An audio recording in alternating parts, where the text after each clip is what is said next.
Hello বন্ধুরা, তোমাদের প্রত্যেকে আবার আমার ইউটিউব চ্যানেলে স্বাগত। আজকের ভিডিওতে খুব সুন্দর একটি টপিক নিয়ে আলোচনা করব। সেটি হচ্ছে, যদি তোমাকে একটি ফিক্স পয়েন্টের স্থানাঙ্ক দেওয়া থাকে এবং একটি স্ট্রেট লাইনের ইকুয়েশন বলে দেওয়া থাকে, তাহলে তুমি তাদের মধ্যবর্তী দূরত্ব কিভাবে নির্ণয় করবে, আজকের ভিডিওটা দেখার চেষ্টা করব।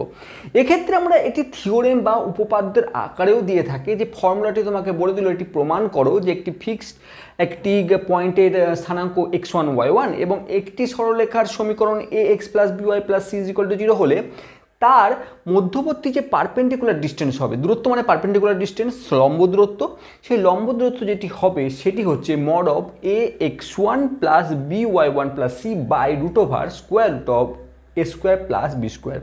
অর্থাৎ আমি যদি ভালোভাবে লিখি যে যদি কোনো একটি পয়েন্টের স্থানাঙ্ক x1 এবং y1 এটি একটি ফিক্স পয়েন্ট এবং কোনো একটি straight line ax plus by plus c is equal to 0, এই সমীকরণের মধ্যবর্তী পারপেন্ডিকুলার ডিস্টেন্স যদি নির্ণয় করতে বলে, সেটি হবে ax1 plus by1 plus c is equal to c by square root of a square plus B square. ঠিক এইভাবে আমরা এটি বিবেচনা করবো। আর মাথায় রাখবো এটি পুরোটাই মডের মধ্যে হবে, এই কারণে এটি একটি ডিস্টেন্সকে বিবেচনা করতে বলছে, তাই আমরা দূরত্ব সবসময় পজিটিভ মানকে রিপ্রেজেন্ট করে আমরা মড ভ্যালু ফাংশন হিসাবে ধরে নেব।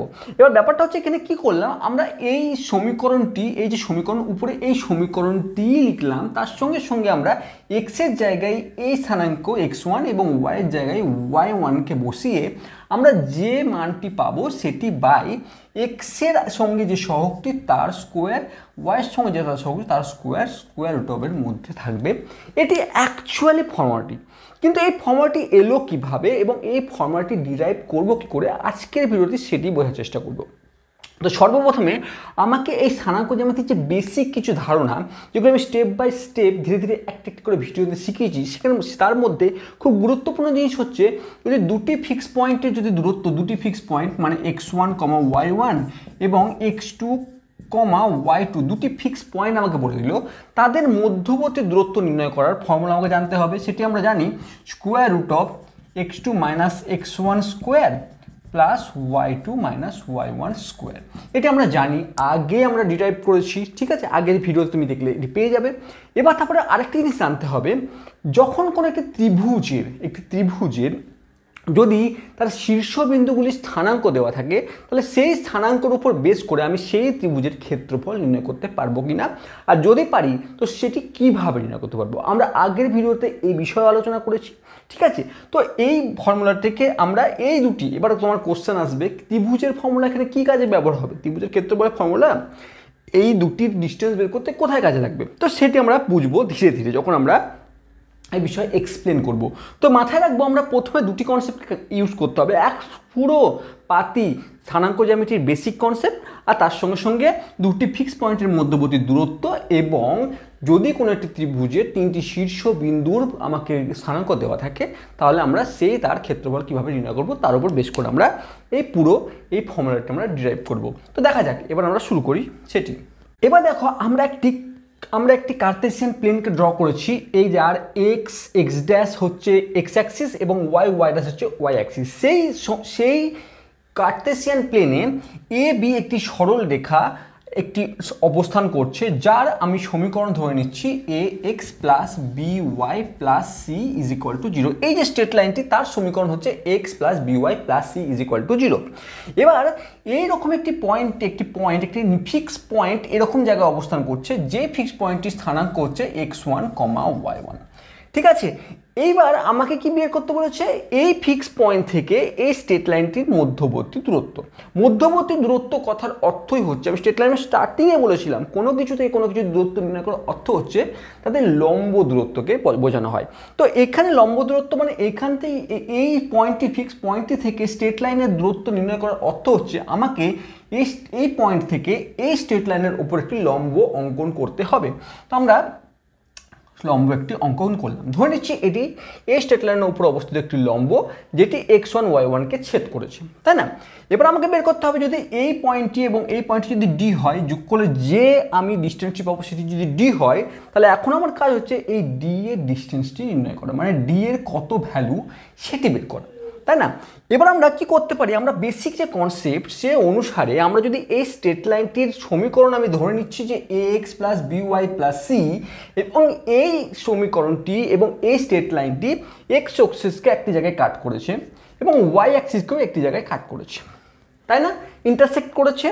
এবার কথা হচ্ছে যে যদি আমরা ইন্টারসেক্ট করে থাকি, আমরা এক্স অ্যাক্সিসের কোন পয়েন্টে ইন্টারসেক্ট করছে বের করতে গেলে আমাকে মাথায় রাখতে হবে y is equal to 0।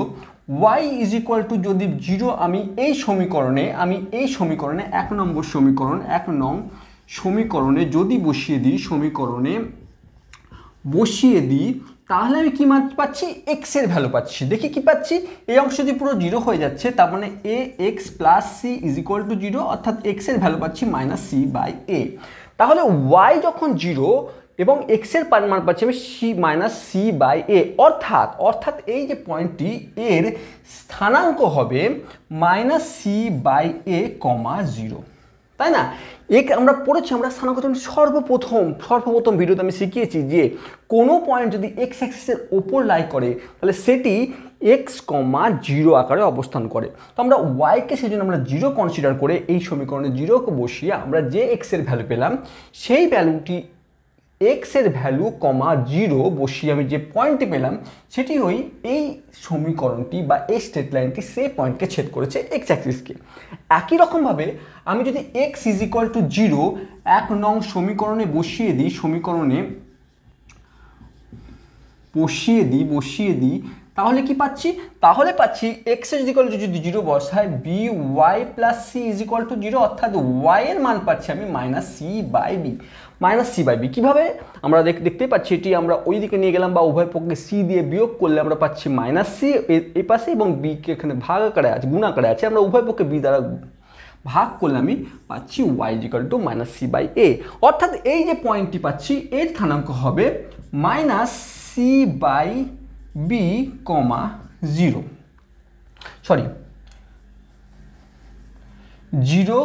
Minus C by b 0 minus C by b, তাই না? তো এই পয়েন্টে আমি পেলাম কি 0 মাইনাস সি বাই বি। তাহলে আমরা এখন কী জিনিস পেলাম আমরা ভালো করে লক্ষ্য করি, আমরা এখন দুটি পয়েন্টকে পেয়ে গেছি, এই দুটি পয়েন্টের আমরা স্থানাঙ্ক পেয়ে গেছি, তার সঙ্গে সঙ্গে এই পয়েন্টের স্থানাঙ্ক আমাকে দেওয়া আছে। তাহলে আমরা তিনটি পয়েন্টকে নিয়ে আমরা একটি যদি ত্রিভুজ অঙ্কন করি, অর্থাৎ আমরা যদি এই অংশটি এই পয়েন্টটি এবং এই পয়েন্টটি মিলিয়ে দিই এবং এই পয়েন্টটি মিলিয়ে দিই, তাহলে এই যে ত্রিভুজটি পেলাম এ বি সি, আমি যদি নাম দিয়ে দিই, এই যে ত্রিভুজটি পেলাম এর ক্ষেত্রফল আমরা ত্রিভুজের 3টি শীর্ষবিন্দু যদি স্থানাঙ্ক বলে দেওয়া থাকে তাহলে যে ফর্মুলাতে আমরা ইউজ করি সেই ফর্মুলাতে আমরা ইজিলি এই ত্রিভুজের ক্ষেত্রফলটা নির্ণয় করতে পারবো। এবার তোমার কথা আসবে, আমার এই ক্ষেত্রফল নির্ণয় করার দরকার কি, তাই না? আমাকে তো এই ডি বের করতে হবে, তাহলে ডি বের করতে গেলে আমার ত্রিভুজের ক্ষেত্রফল কোথায় ইউজ হচ্ছে ভালো করে লক্ষ্য করে দেখো। আমি ডি বের করতে গেলে আমি ইজিলি যে এই অংশটি আমি যদি বের করতে যাই এর ক্ষেত্রফল যদি আমি বের করতে পারি, এবং তারপরে আমরা দুইটি পদ্ধতিতে ক্ষেত্রফল বের করতে পারি।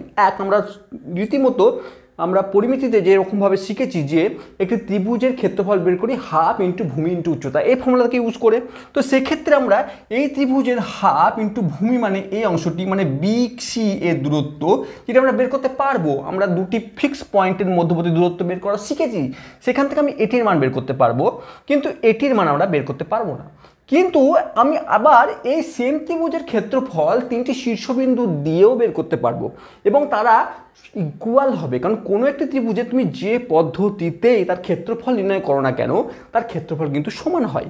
তো আমরা দুইটি পদ্ধতিতে এই ত্রিভুজের ক্ষেত্রফল নির্ণয় করব এবং সেই ত্রিভুজ দুটির ক্ষেত্রফলকে আমরা সেই দুটি ক্ষেত্রফল যেটি বেরাবে সেই দুটিকে আমরা ইকুয়াল করব, কারণ একটি ত্রিভুজের যে পদ্ধতিতে তুমি ক্ষেত্রফল নির্ণয় করো না কেন সেটি কিন্তু সবসময় সেম হবে। তো আমরা সেটি কাজ করব। আমরা এবার নেক্সট লাইনে আমরা কি করব, এরিয়া অফ ত্রিভুজ এ বি সি, আমরা এই ত্রিভুজটির এরিয়া বের করব যেখানে এ পয়েন্টে আমি ধরে নিচ্ছি এক্স কমা y1 এবং বি পয়েন্টে আমি ধরে নিচ্ছি মাইনাস সি বাই এ মানে এই পয়েন্টটি কমা 0 আর সি পয়েন্টটি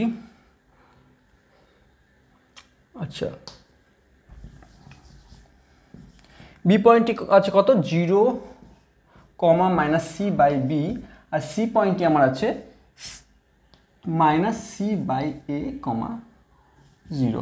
আমি তিনটি পয়েন্ট আমি পেয়ে গেছি, minus C by A into 0, তিনটি পয়েন্ট আমি পেয়ে গেছি, তিনটি ফিক্স পয়েন্ট আমি পেয়ে গেছি। আমরা যদি ত্রিভুজের তিনটি শীর্ষবিন্দু যদি জেনে থাকি তাদের মধ্যবর্তী ক্ষেত্রফল আমরা বের করতে পারি খুব easily, half into mod of x1 into y2 minus y3 plus x2 y3 minus y1 plus x3 y1 minus y2। এই ফর্মুলার থ্রুতে আমরা খুব ইজিলি কিন্তু আমরা এই ত্রিভুজটির ক্ষেত্রফল নির্ণয় করতে পারবো। তো আমরা সেটা করার চেষ্টা করছি। হাফ x1 এখানে কি, x1 এখানে কিন্তু x1ই আছে, এটি y1, x1 কিন্তু এখানে x1ই আছে, তো থাকলো x1, y2 এখানে কি minus C by B minus এখানে 0, ওকে থাকলো, কোনো অসুবিধা নেই, প্লাস x2 এখানে কত, x2 এখানে minus C by B, x2 এখানে minus C by B, sorry x2 এখানে 0 ইন্টু আমার y3 মানে এটি 0 মাইনাস y1 প্লাস x3 এখানে কত মাইনাস সি বাই এ, তাহলে মাইনাস প্লাসে minus C by A into y1 মাইনাসে প্লাস হয়ে গেল সি বাই বি। ঠিক এরকম একটি পর্যায় এলো আমার মানটি। এবার আমরা যদি একটু ক্যালকুলেশন করি, হাফ এই অংশটিতে পুরো 0 হয়ে যাবে, 0 সঙ্গে কোনো কিছু গুণ আছে 0 হয়ে যাবে, তাহলে এই অংশটিকে আমি পাচ্ছি minus C x1 by B, এই অংশটি পুরো 0 হয়ে গেল, এখানে minus C y1 by A প্লাসে minus C square by A B, এরকম একটি পজিশনে আসছে। এবার উভয় আমরা তিনটি থেকে মাইনাস টার্ম এসছে, আমরা মাইনাস যদি কমন নিই, কারণ মাইনাস যদি কমন নিই এবং সেটি মড ভ্যালু ফাংশন, তাই মাইনাস আমি যদি কমন নিই, আমি আরেকটি লাইন করছি, মাইনাস যদি কমন নিয়ে নিই তাহলে C x1 by B plus C y1 by A plus C square by A B, ঠিক এরকম একটি পজিশনে আসবে। এবার মড ভ্যালু সবসময় পজিটিভ মানকে নেয়, তার আমাকে এই মানটুকুই দেবে, অর্থাৎ আমি লিখতেই পারি হাফ ইন্টু এই মাইনাসটি উঠে যাবে এবং পজিটিভ মানকে দেবো, এবং নিচে যদি আমি একটু লসাগু করি তাহলে এ বি লসাগু হচ্ছে, এবং এখানে পাচ্ছি আমি A C x1 plus C B y1 plus C square. এবার আমরা এ বি নিচ থেকে এবং উপরে সি যদি আমি কমন নিই তাহলে পড়ে থাকছে কি হাফ, আমি যদি এখান থেকে সি কমন নিয়ে নিই এবং নিচ থেকে উপর থেকে এবং নিচ থেকে এ বি যদি থাকে তাহলে পড়ে থাকছে কি হাফ, উপরে সি নিয়ে নিলাম, নিচে 2ab চলে এলো, mod of A x1 plus B y1 plus C square, এইরকম একটি অবস্থায় চলে আসবে। ভালো করে লক্ষ্য করে দেখো, আমি খুব তাড়াতাড়ি হয়তো স্টেপটি করলাম, সেজন্য আরেকবার রিপিট করছি যে সর্বপ্রথমে আমি ফর্মুলাকে ইউজ করলাম, এবং যেখানে আমি এটিকে বি এবং সি পয়েন্ট দিয়েছি, সেই অনুসারে আমি একে x1 y1, এখানে x2 y2, এখানে x3 y3 আমি কনসিডার করেছি, এবং এই মানগুলি পুট করে আমরা শুধুমাত্র এখানে মাইনাস কমন নিলাম এবং আমরা ক্যালকুলেশন লসাগু করে একটি জায়গায় গেলাম যেখানে আমি এই ত্রিভুজটির ক্ষেত্রফল পাচ্ছি C by 2ab mod of a x1 plus B y1 plus C square, না প্লাস সি, কারণ সি কমন নিয়ে নিচ্ছি, সি স্কোয়ার থেকে সি কমন নিয়ে নিচ্ছি, তাহলে সি, ঠিক এরকম একটা জায়গায় এসছে। আবার একই রকমভাবে আমরা যেটি বললাম হাফ ইন্টু ভূমি ইন্টু উচ্চতা, এই পদ্ধতিতেও আমরা এই ত্রিভুজটির আরেকটি ভ্যালু পাবো, তো সেইটি দেখার চেষ্টা করছি। আমি এই অংশটিকে মুছে দিচ্ছি এবং এই যে লাস্ট আমি অংশটি পেলাম সেটিকে আমি এই পাশে লিখে রাখছি। তাহলে আমরা এবার ওই পদ্ধতিতে আমরা হাফ ইন্টু ভূমি ইন্টু উচ্চতার পদ্ধতিতে এই ত্রিভুজটির এরিয়া আবার বের করি। তাহলে আমি কি পাচ্ছি হাফ ইন্টু ভূমি মানে বিসি ইন্টু উচ্চতা কি ডি, আমাকে এই ডিটি মানই বের করতে হবে, ঠিক আছে, হাফ। এবার স্কোয়ার রুট অফ, আমি কি বলেছি নির্ণয় করার পদ্ধতি হচ্ছে x1 মাইনাস x2 তার square plus y1 minus y2 square, যেভাবে তুমি লিখতে পারো। তো এখানে দেখতে পাচ্ছি আমি কি পাচ্ছি 0, আমি যদি এটিকে x1 এটিকে x1 এবং এটিকে x2 ধরে নিই তাহলে এটি মাইনাস এটি, অর্থাৎ 0 মাইনাস অফ মাইনাস মানে প্লাস সি বাই এ তার স্কোয়ার প্লাস এটি minus C by B minus plus minus 0 মানে একই থাকলো স্কোয়ার। তাহলে কী পড়ে থাকলো half square root of C square A square plus C square B square. আমি এ স্কোয়ার বি স্কোয়ার এখান থেকে যদি এখান থেকে লসাগু করি তাহলে পাচ্ছি এ স্কোয়ার বি স্কোয়ার, উপরে যাচ্ছে কি c square B square plus C square এ স্কোয়ার। ঠিক এরকম অবস্থায় আসছে। উপর থেকে আমি সি স্কোয়ার যদি আমি কমন নিয়ে বাইরে বের করি তাহলে পড়ে থাকছে সি স্কোয়ার যদি কমন নিয়ে নিই এবং বাইরে বেরিয়ে আসে তখন সেটি পড়ে থাকবে সি। এখান থেকে এ স্কোয়ার বি স্কোয়ার যদি বাইরে বেরিয়ে আসে তাহলে পড়ে থাকবে এ বি, আগে একটি 2 আছে, তাহলে স্কোয়ার রুট অফ পড়ে থাকছে ভেতরে B square plus A square. ঠিক এরকম একটি জায়গায় আসছে। এবার লক্ষ্য করে দেখো এটিও হচ্ছে ইন্টু ডি কিন্তু আছে, এর সাথে একটি ডি কিন্তু অবশ্যই আছে। আমরা ভ্যালু বের করেছি 80 ইন্টু বিসির ভ্যালু আমরা 80 পেলাম এবং ডি একটি আছে।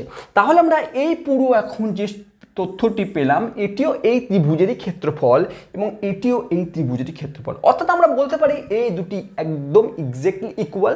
যদি ইকুয়াল করি তাহলে c/2 উভয় পক্ষে কেটে গেল এবং ডি যদি আমি ডি এর ভ্যালু বের করতে পারি তাহলে ডি এখন আমার চলে এলো D is equal to ax1 plus by1 plus C by root over B square plus A square by square plus square. যা লিখো এটি কি মড ভ্যালু ফাংশন, কারণ এটি পুরোটা একটি ডিস্টেন্সকে মেজার করছে, সেই জন্য এটি একটি মড ভ্যালু ফাংশন, যার অর্থ হচ্ছে এটি সবসময় পজিটিভ মানকে দেবে, কারণ ডিস্টেন্স নেগেটিভ হয় না আমরা জানি। তো আমরা খুব সুন্দরভাবে এই ত্রিভুজের ক্ষেত্রফলের উপর বেস করে আমরা একটি ফিক্স পয়েন্ট এবং একটি স্ট্রেট লাইনের মধ্যবর্তী পারপেন্ডিকুলার ডিস্টেন্স বের করতে কিন্তু পারি। এবার অনেক ক্ষেত্রে আমাদের মাথায় হয়তো কেন আমরা শীর্ষবিন্দু দিয়ে ক্ষেত্রফল নির্ণয় করার পদ্ধতি শিখেছি, কেন এইরকম অনেক ক্ষেত্রে অনেক জায়গাতে আমাদের একটির সঙ্গে একটি লিঙ্ক হয়ে আছে। তো সেই কারণে গণিত এমন একটি চ্যাপ্টার যেখানে তুমি কোনো কিছু স্কিপ করতে পারো না। তুমি মনে করলে যে আমি এই সূত্রটি বা এই থিওরেমটি আমি মুখস্থ করবো না, পরীক্ষায় পড়বে না, কিন্তু হয়তো দেখলে তারই প্রয়োগ করে আরেকটি কোনো কিছু পড়ে গেল। তাই গণিতের প্রত্যেকটি পয়েন্ট, প্রত্যেকটি জিনিস খুব ইম্পর্টেন্ট।